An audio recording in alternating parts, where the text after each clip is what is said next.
Mike's death exposes a truth viewers love to dodge. The show's greatest tragedies are born from stupidity, not destiny. Mike Ehrmantraut's death occupies a strangely understated corner of Breaking Bad, a moment far less explosive than many others, yet far more devastating precisely because of its restraint. It arrives without orchestral buildup, without a grand farewell, and certainly without the ceremonial hero moment television deaths often demand. Instead, it is abrupt, quietly cruel, and anchored in the kind of petty ego dispute that feels uncomfortably believable. The banality of the trigger only amplifies the tragedy.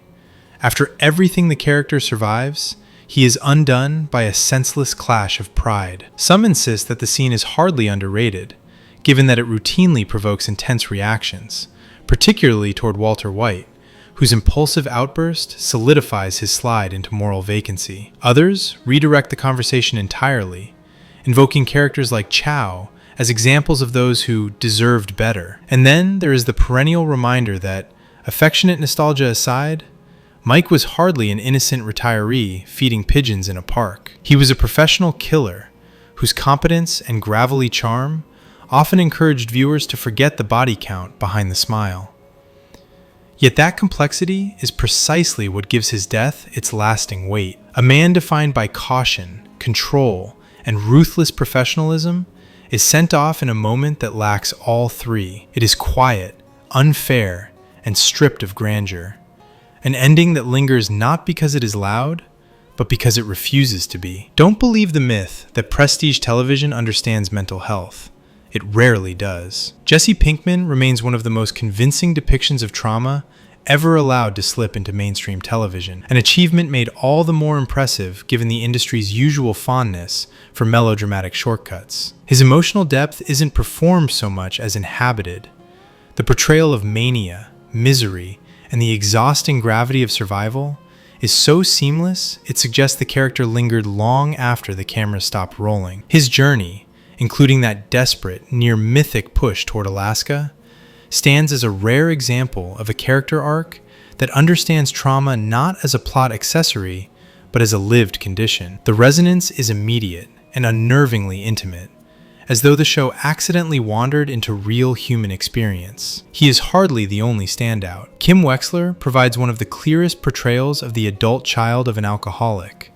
Precise, understated, and painfully accurate. Hank Schrader's anxiety attacks, meanwhile, are delivered with such authenticity that they risk inducing the very responses they depict. Evidently, someone in the writer's room had encountered panic before and chose not to stage it as a decorative flourish. Together, these characters form an accidental masterclass in psychological realism. For once, a television drama remembered that human beings are more complicated than their narrative functions, and the result is quietly devastating. Are you ready to discover why people rewatch the same show annually without a hint of shame? The moment the final credits roll, a certain gratitude emerges. Gratitude for finally surrendering to a series long dismissed as a product of overzealous fandom. For years, its cultural saturation was treated as an annoyance, punctuated by endless memes and the inevitable accusation of living under a rock for not understanding them. Yet, once the full journey unfolds, the ridicule seems not only justified, but charitable. The experience dismantles several long-held convictions about prestige television. The supposed supremacy of early Game of Thrones, the untouchable pedestal of True Detective's first season, the insistence that Breaking Bad thrived solely on the fervor of its most devoted admirers, each assumption collapses with almost theatrical ease. The series doesn't merely meet its reputation, it outperforms it with a precision that renders previous favorites suddenly, regrettably, mortal. From the opening frame to its final moments, the show operates with unnerving consistency, writing without wasted motion, direction without missteps, and performances that feel less like acting than possession. So complete is the execution that repeat viewings cease to seem obsessive and instead appear perfectly rational, even necessary. Once exposed to something this meticulously crafted, nearly everything else tastes a little watered down. And of course, completion of this saga only opens the door to its sibling series, a slower burn that, paradoxically, may outshine its predecessor. The universe expands, the themes deepen, and the artistry sharpens. Even the epilogue film finds its place in the constellation, enriching a narrative that seemed impossible to improve. Perfection, apparently, leaves room for sequels, and for the unsettling realization that the rock once lived under was rather large indeed. Here's what no one wants to admit about the most unrealistic part of Breaking Bad, and it's not the chemistry. Television has invited audiences to suspend disbelief for decades, but few narrative feats require more suspension than the floor plan of the White family home. This supposed 3-bedroom, 1-bathroom suburban dwelling manages to defy spatial logic, basic building codes, and the very concept of privacy, particularly when its single bathroom is accessible only through the primary bedroom. One can only imagine the domestic ballet required each morning as multiple residents queued behind their parents' door simply to exist. The house boasts a pool designed for entertaining, a curious choice given that guests would be funneled directly through the homeowner's private quarters in order to freshen up. It is an architectural choice less family home and more experimental social stress test. The set design reveals its true nature when revisiting certain now famous scenes. The bathroom confrontation involving Hank becomes unintentionally comedic when framed by the absurdity of a layout that makes such an encounter possible only because the house seems determined to sabotage its own plausibility. And then there's the internal geography, if one can call it that. Early seasons appear to have been constructed with no expectation that future episodes might require consistency. Later cinematography exposes the contradictions. A window in the primary bedroom that magically faces the front of the house, despite its real-world location making that impossible. The mysterious garage door that characters access from inside despite no such door existing. The exterior fireplace that appears to float somewhere in conceptual space rather than correspond to any known interior wall. Even the side windows shown in late-season shots align with nothing found indoors. The cumulative effect is less lived-in suburban home and more Escher drawing with a mortgage. Space planners everywhere may feel a professional shudder, though the production's priorities were evidently narrative rather than architectural coherence. Most viewers let these discrepancies drift quietly into the background, but for anyone paying attention, the White resident stands as the show's most quietly implausible character, one that challenges geometry, logic, and the patience of anyone who has ever tried to trace its floor plan. Nothing ruins Jesse Pinkman's reputation faster than comparing him to men who manipulate him for a living. Jesse Pinkman's reputation as the resident dullard of Breaking Bad persists largely out of habit, not evidence. The caricature is convenient, the dropout screw-up who stumbles through life in a cloud of his own bad decisions. Yet the series quietly sabotages that stereotype from the start. After a single lesson from Walter White, Jesse manages to produce a competent batch of meth on his own, an inconvenient fact for anyone determined to brand him irredeemably dim. He even identifies Walt's cancer and remembers the implications of Stage 3A, demonstrating that the supposed simpleton is paying far more attention than anyone grants him. But perception is a powerful sculptor. Walt spends years chiseling Jesse down with condescension, and viewers are invited to watch the erosion happen in real time. When an authority figure with a superiority complex declares someone worthless often enough, the label begins to feel like objective truth, especially in a world where Walt, Fring, Mike, and Hank define the intellectual standard. Against that lineup, nearly anyone looks underqualified. None of this erases Jesse's early blunders.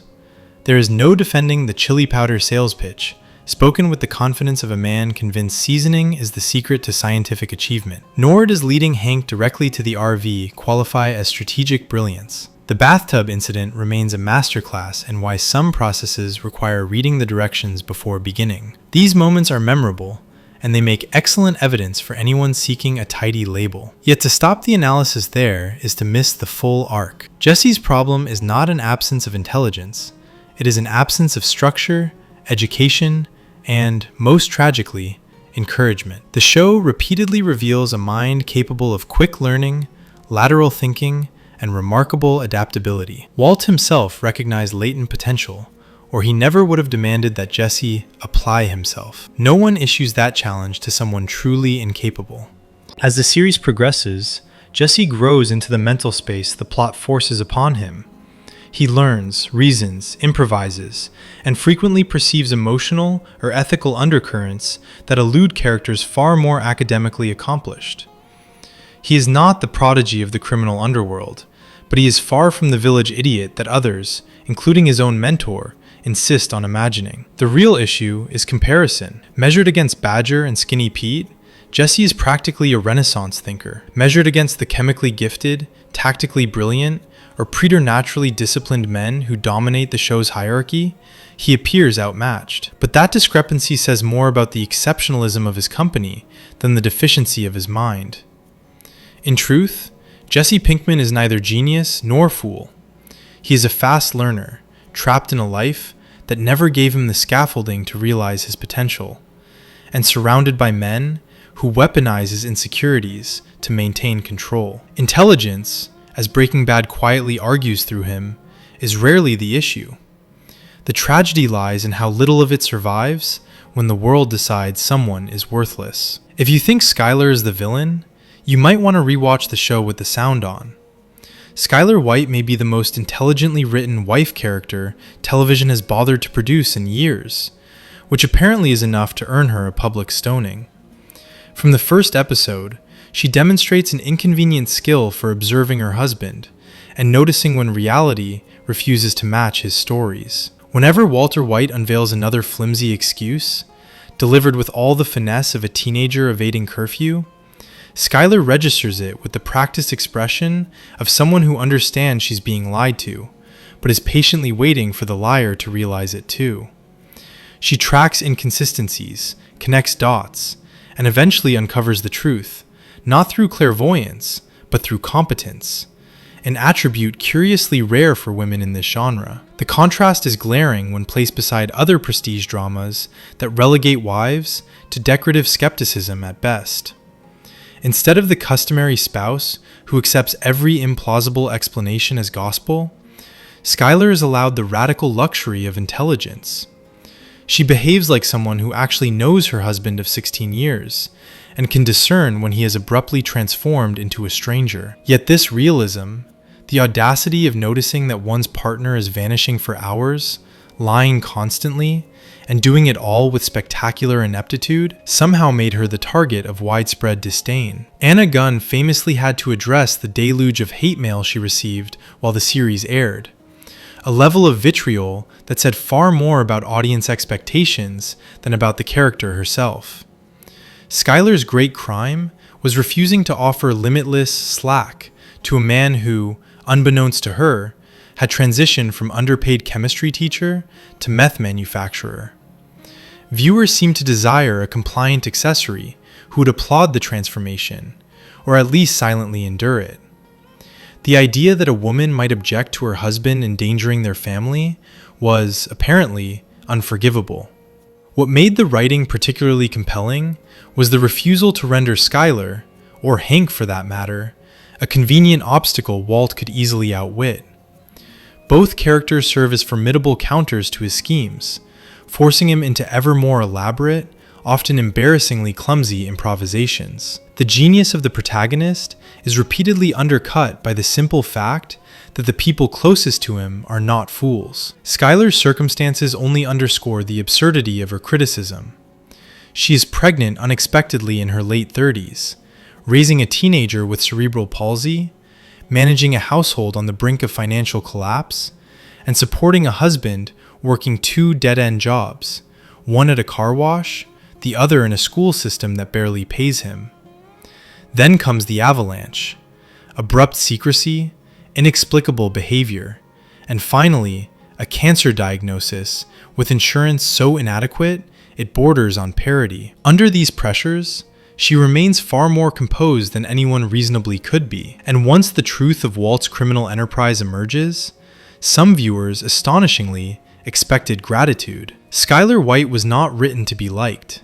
She was written to be real, and reality, as it turns out, is far harder for audiences to accept than any amount of blue meth. Never accept plot convenience as an excuse for baffling behavior, especially not from television's favorite alleged mastermind. By the final season, Walter White, self-proclaimed architect of precision, appears determined to prove that brilliance in chemistry does not necessarily translate to brilliance in criminal logistics.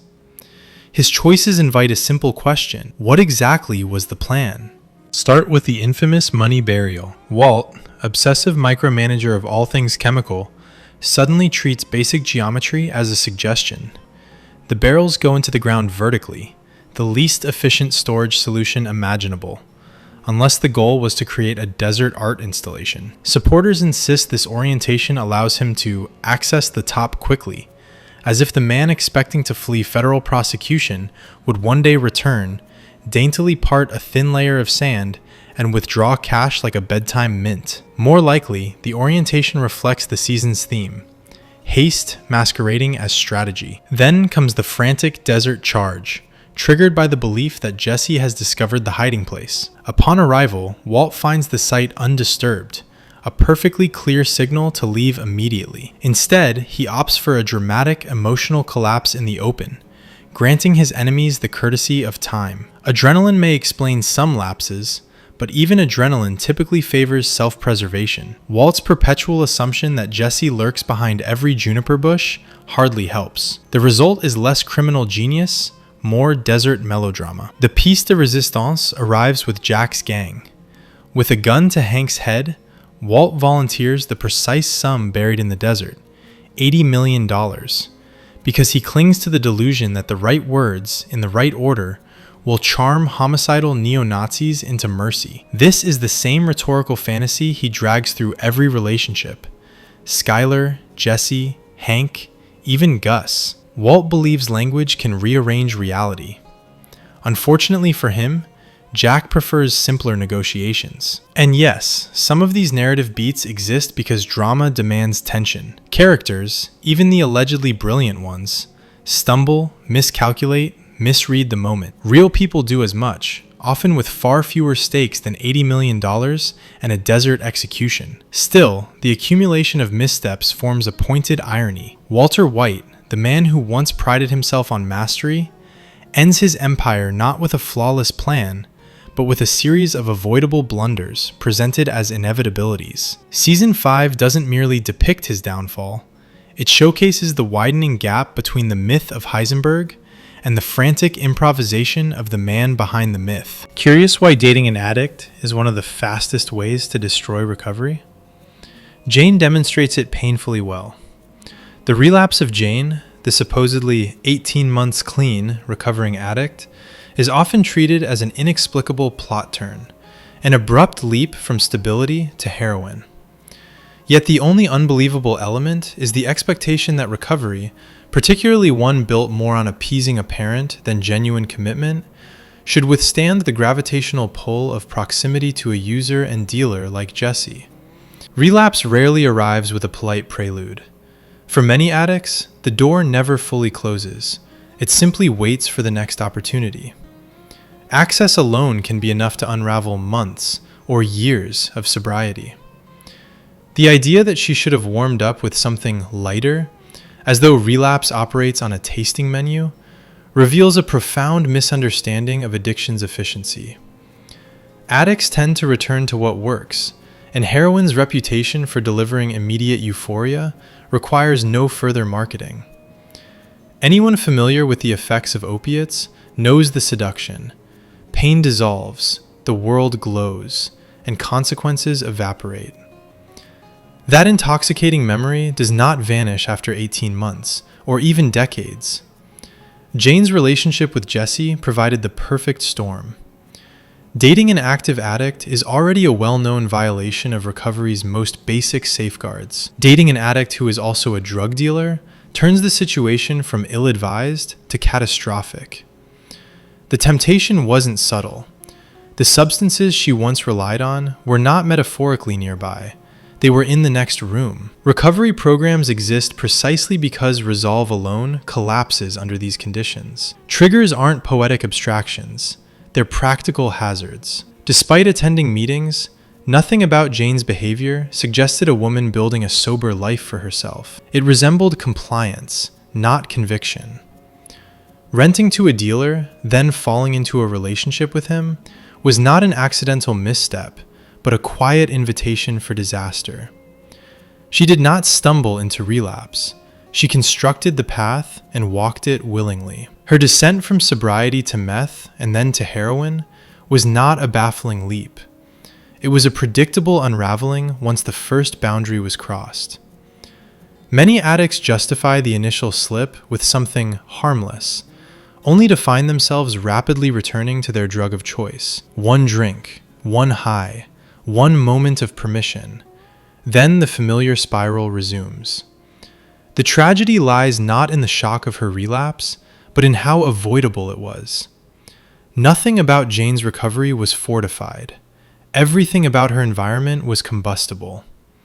And Jesse, equally damaged and damaging, merely provided the match. Subscribe.